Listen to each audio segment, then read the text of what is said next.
नमस्कार, कैसे हैं आप लोग। स्वागत है आपका हमारे YouTube चैनल पर। बिहार और झारखंड के दिन भर की 10 बड़ी खबरों के साथ हाजिर हूं मैं, संदले सिंह।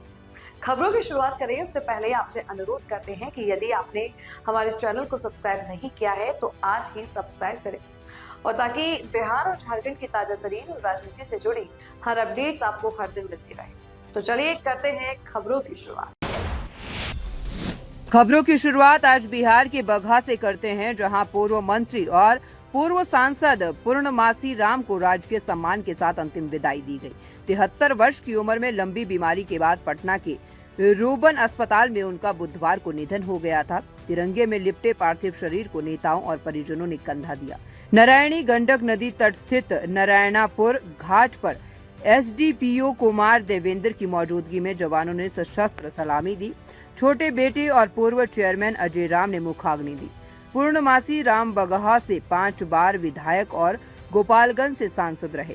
आरजेडी सरकार में मंत्री रहते हुए उन्होंने वर्ष 1996 में बगहा को पुलिस जिला बनवाने में अहम भूमिका निभाई। उत्तर बिहार में वे दलित नेता के बड़े चेहरे माने जाते थे। अंतिम संस्कार में विभिन्न दलों के नेता, प्रशासनिक अधिकारी और सैकड़ों लोग मौजूद रहे। स्वर्गवासी पूर्णमासी राम माननीय पूर्व मंत्री जिनका आज के सम्मान के साथ अभी अंतिम विदाई दी है। अगली बड़ी खबर बिहार के औरंगाबाद से है, जहां सड़क निर्माण कार्य के दौरान बड़ी लापरवाही सामने आई है। सड़क धंसने से एक हाईवा पलट गया और झोपड़ी में सो रहे 2 मासूमों सगी बहनों की दर्दनाक मौत हो गई।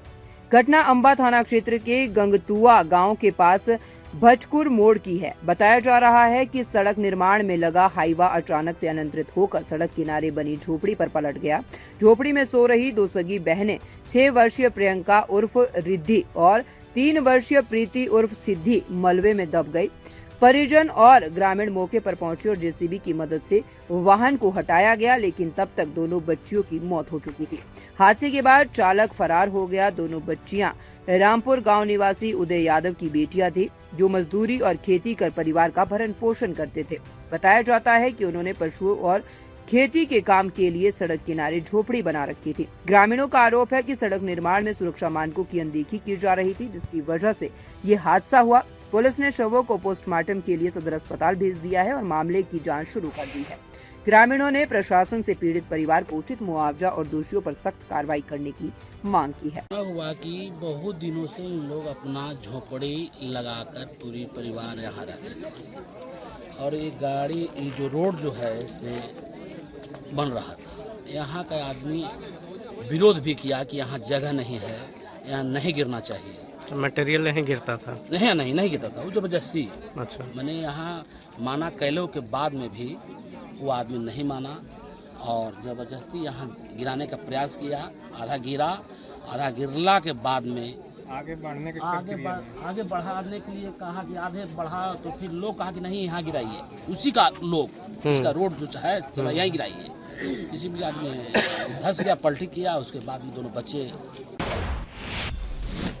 उधर छपरा मुफस्सिल थाना क्षेत्र स्थित हरनाम छपरा में जमीनी विवाद को लेकर 2 पाटीदारों के बीच फायरिंग हो गई। बताया जा रहा है कि एक कट्टा जमीन को लेकर दोनों पक्षों में पहले से विवाद चल रहा था। गुरुवार को बातचीत के दौरान कहासुनी बढ़ी और एक पक्ष ने अचानक फायरिंग शुरू कर दी। फायरिंग में 15 वर्षीय अजय को 2 गोली लग गई।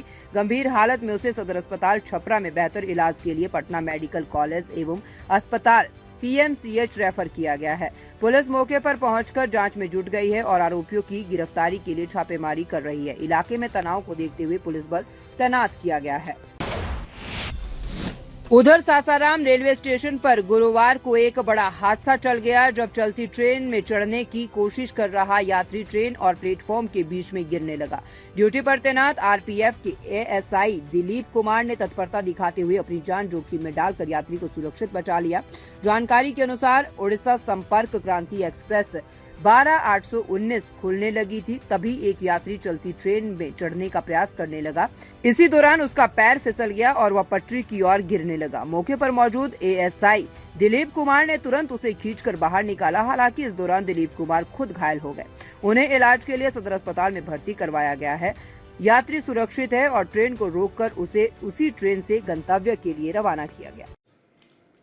आज सासाराम स्टेशन पर गाड़ी संख्या 12819 उड़ीसा संपर्क क्रांति आई थी और वो खुलने के दौरान जो है एक यात्री यहीं पर छूट गए थे, तो वो चलती गाड़ी में चल रहे थे और वो गेट पे जो है अटक गए और जिसके कारण जो है वो प्लेटफॉर्म और ट्रैक के बीच में गिर रहे थे। तो ड्यूटी पे जो तैनात ASI दिलीप कुमार थे, उन्होंने उस यात्री को पकड़ा और पकड़ कर जो है प्लेटफॉर्म पर लाया और वह यात्री जो है सुरक्षित बच गया। बाद में उस यात्री को उसी ट्रेन में चढ़ा कर फिर रवाना कर दिया गया। सर कहाँ कराना? उसकी जानकारी ली जा रही है और ASI का जो है उपचार जो है ये सदर अस्पताल सासाराम में करवाया गया है। अभी क्या स्थिति?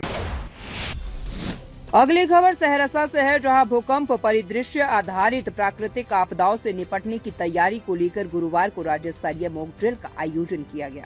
शहर के चिन्हित 5 स्थानों जिला स्कूल, सदर अस्पताल, स्टेडियम, हवाई अड्डा और बालिका छात्रावास प्रांगण में बचाव और राहत कार्यों का अभ्यास किया गया। मॉक ड्रिल में जिला आपदा प्रबंधन टीम, NDRF और SDRF के जवान, अग्निशमन दल, स्वास्थ्य और शिक्षा विभाग के अधिकारी सहित पुलिस बल भी मौजूद रहे। आपदा की स्थिति में त्वरित प्रतिक्रिया, घायलों के रेस्क्यू और राहत समन्वय का अभ्यास किया गया। ADM संजीव कुमार ने कहा कि आपदा के प्रति लोगों को जागरूक करने और आपात स्थिति में बेहतर समन्वय सुनिश्चित करने के उद्देश्य से ये मॉक ड्रिल आयोजित की गई है। करना है कि वास्तव में आगे हम ऐसा नहीं कि केवल सोच ले कि हाँ हम एक छोटा सा प्रदर्शन कर दें, वास्तव में आ गया है तो उस परिस्थिति में कैसे आपको यहाँ से निकाला, क्योंकि एक रिहायशी इलाका टाइप का। अब झारखंड की खबरों का रुख करते हैं। खबर जामताड़ा से है, जहां जिले के दुमका रोड स्थित उदलबनी गांव के पास मंगलवार को तेज रफ्तार वाहन की वजह से एक गंभीर सड़क हादसा हुआ। देवघर की ओर आ रही एक अनियंत्रित थार जीप जो है उन्हें अपने आगे चल रही मोटरसाइकिल को पीछे से टक्कर मार दी। टक्कर इतनी भीषण थी कि बाइक सवार युवक सड़क पर काफी दूर तक घिसटता चला गया, जिससे उसकी हालत गंभीर बनी। प्रत्यक्षदर्शियों ने बताया कि थार में सवार लोग जामताड़ा में किसी रिश्तेदार के घर जा रहे थे और वाहन इतनी तेजी से चल रही थी कि चालक संतुलन खो बैठा। हादसे के तुरंत बाद ग्रामीणों की भीड़ जमा हो गई और आक्रोश के माहौल में घायल युवक को तुरंत नजदीकी अस्पताल में भर्ती करवाया गया। पुलिस ने वाहन को कब्जे में लेकर छानबीन शुरू कर दी है। पुलिस ये भी जाँच कर रही है कि हादसा ओवर स्पीडिंग की वजह से हुआ या चालक नशे में था। उधर झारखंड के गढ़वा जिले के श्री बंशीधर नगर थाना क्षेत्र अंतर्गत भोजपुर गांव में गुरुवार सुबह भीषण आग लगने से एक घर पूरी तरह से जलकर खाक हो गया। आग शिवपतिया कुंवर के घर में लगी, जिससे गांव में अफरा तफरी मच गई। परिजनों के अनुसार आग में अनाज, कपड़ा, बक्सा समेत लोन के रूप में लिए गए 2 लाख रुपए नगद भी जलकर राख हो गए। विजय शाह ने बताया है कि ये रकम घर निर्माण की तैयारी के लिए ली गई थी। घटना में करीब 5 लाख रुपए की संपत्ति के नुकसान का अनुमान है। सूचना पर ग्रामीणों और दमकल कर्मियों की मदद से आग पर काबू पाया गया। फिलहाल आग लगने के कारण का पता नहीं चल सका है। पीड़ित परिवार ने प्रशासन से सहायता की मांग की है। झारखंड के वन्यजीव संरक्षण इतिहास में एक नई उपलब्धि जुड़ गई है। पलामू टाइगर रिजर्व की विशेष रेस्क्यू एवं वेटनरी प्रबंधन इकाई ने पहली बार पूरी तरह इन हाउस क्षमता के तहत एक वयस्क नर एशियाई हाथी का सफल ट्रैंकुलाइजेशन और उपचार किया है। 18 फरवरी 2026 को बेतला राष्ट्रीय उद्यान क्षेत्र में एक नर हाथी असामान्य चाल के साथ देखा गया। जांच में उसके दाहिने अग्रपाद में सतही घाव पाया गया, जिससे वह लंगड़ा कर चल रहा था। घने जंगल और सीमित दृश्यता के बीच ये ऑपरेशन चुनौतीपूर्ण रहा। टीम ने 5 दिनों तक हाथी की गतिविधियों का वैज्ञानिक अध्ययन कर 26 फरवरी को ऑपरेशन को अंजाम दिया। मानक प्रोटोकॉल के तहत केमिकल इमोबोलाइजेशन तकनीक से हाथी को सुरक्षित ट्रैंकुलाइज किया गया। घाव की एंटीसेप्टिक क्लीनिंग, डिब्राइटमेंट, एंटीबायोटिक, दर्दनाशक व अन्य आवश्यक उपचार दिए गए। उपचार के बाद हाथी के जीवन चिन्ह सामान्य पाए गए और इस अभियान में प्रशिक्षित कुमकी हाथियों की अहम भूमिका रही। वन विभाग के अधिकारियों, वेटनरी डॉक्टरों और फील्ड टीम के समन्वित प्रयास से ये सफलता मिली। ये झारखंड वन विभाग की पूर्णतः इन हाउस रेस्क्यू क्षमता से जंगली हाथी के उपचार का पहला सफल मामला है, जो मानव हाथी संघर्ष प्रबंधन और वन्यजीव स्वास्थ्य प्रणाली को नई मजबूती देगा।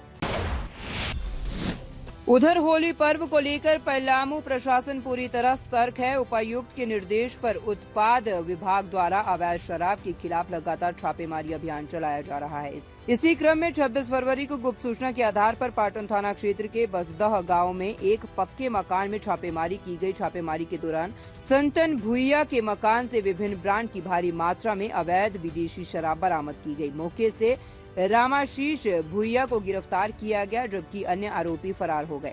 उत्पाद अधिनियम की धारा 47A एवं 55 के तहत कई नामजद आरोपियों के खिलाफ मामला दर्ज किया गया है। गिरफ्तार आरोपी को न्यायिक अभिरक्षा में जेल भेजा जा रहा है।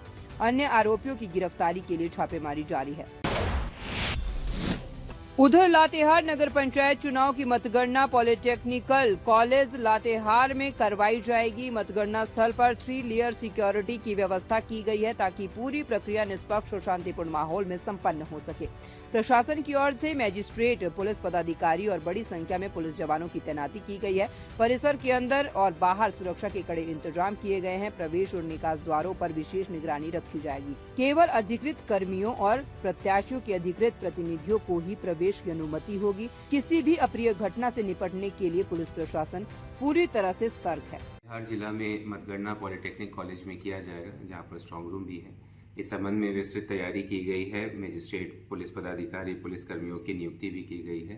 3 लेयर सिक्योरिटी काउंटिंग एरिया में किया गया है और इसमें DFMD, HHMD इत्यादि भी प्लेसमेंट किया गया है, जिससे जितने भी लोग आएंगे उनकी जांच करके उसके बाद पहचान पत्र देख करके उनको अनुमति दी जाएगी।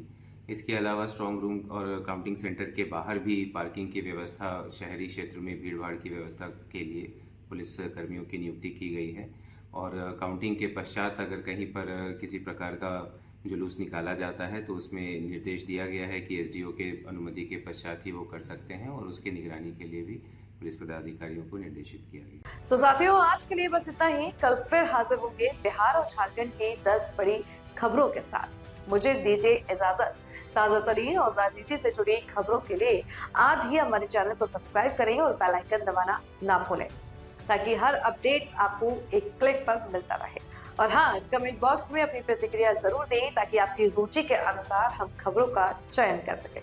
यदि आप भी हमारी टीम के साथ जुड़ना चाहते हैं तो नीचे दिए जा रहे संपर्क सूत्र पर आज ही संपर्क करें और बने हमारी टीम का हिस्सा।